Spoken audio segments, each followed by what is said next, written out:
Discuss करेंगे, लेकिन पहले हॉर्मा से समझ लेते हैं कि आज ग्लोबल मार्केट से क्या क्या क्यूज मिल रहे हैं। हॉर्मास, good morning, happy new year. मैं कहीं पढ़ रहा था कि आज सिर्फ 2 ही मार्केट ओपन है, एक हमारी और एक हमारे पड़ोसी की, पाकिस्तान की। Good morning, happy new year. Good morning Anuj, और नया साल की आपको भी शुभकामनाएं। वीरू भाई आपको भी शुभकामनाएं, और हमारे सारे जो CNBC आवाज़ के दर्शक हैं उनको भी नए साल की बहुत बहुत शुभकामनाएं।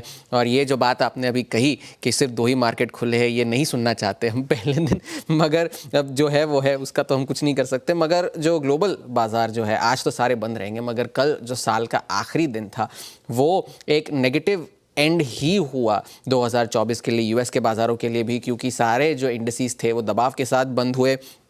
सारे बिग टेक के जो शेयर थे उनमें मुनाफा वसूली जारी थी। मगर अगर हम पूरे साल को अगर देखें तो यूएस के बाज़ारों के लिए पूरा साल बहुत ही अच्छा था, S&P 500 के लिए, नैस्डैक के लिए।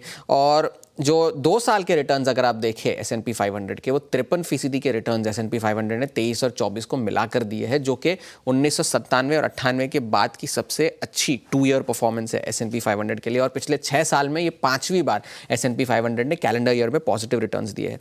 तो जो अगर आप जो गेनर्स की अगर हम देखें तो वहाँ पर भी कहानी कुछ वही है। अगर आप अच्छे स्टॉक्स में सही वक्त पर निवेश करते तो आपको पैसा बनता। बिग टेक के शेयरों ने तो अच्छा परफॉर्म करा ही है।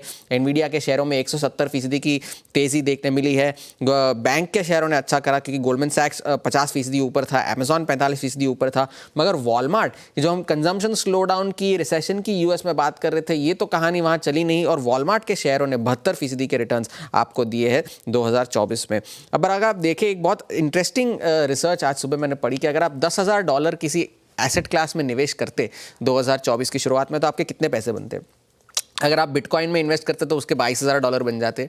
डोज कॉइन में अगर इन्वेस्ट करते तो 35,000 बन जाते। मगर एक बहुत इंटरेस्टिंग कहानी ये भी आई कि आप अर्जेंटीना के मार्केट्स में अगर $10,000 इन्वेस्ट करते तो वो भी $21,000 बन जाते। वहाँ पे भी बहुत अच्छी रिटर्न्स आपको मिली है। सोने और चांदी में भी आपको रिटर्न्स मिलते हैं। और मैग्निफिसेंट 7 जो है, जो बिग टेक के शेयर जिनकी हम बात करते हैं, वहाँ पर अगर आप $10,000 निवेश करते तो वो आपको $27,000 का रिटर्न बनाकर देते। अब 2025 के लिए क्या, S&P कल भी आपसे कह रहे थे कि 19 एनालिस्ट में से कोई ऐसा नहीं है जो S&P 500 के लिए डाउनसाइड एक्सपेक्ट कर रहा हो। तो ये सारे भी जो प्राइस टारगेट्स है S&P 500 के, जो 6,500 से 7,000 तक के टारगेट्स 2025 पे S&P 500 के लिए है। अब आगे इस साल के लिए मार्केट्स के लिए क्या है, इस महीने जो सबसे पहली बात तो यही है कि डोनाल्ड ट्रंप का इनॉग्रेशन होगा 20 तारीख को, वहाँ पर नज़र रखने की ज़रूरत है। फेड क्या पॉलिसी स्टांस इख्तियार करता है उस पर भी नज़र रखने की ज़रूरत है, क्योंकि महीने के अंत में फेड की पॉलिसी होगी और हमारे बजट से कुछ 1 या 2 दिन पहले ही फेड की मीटिंग है।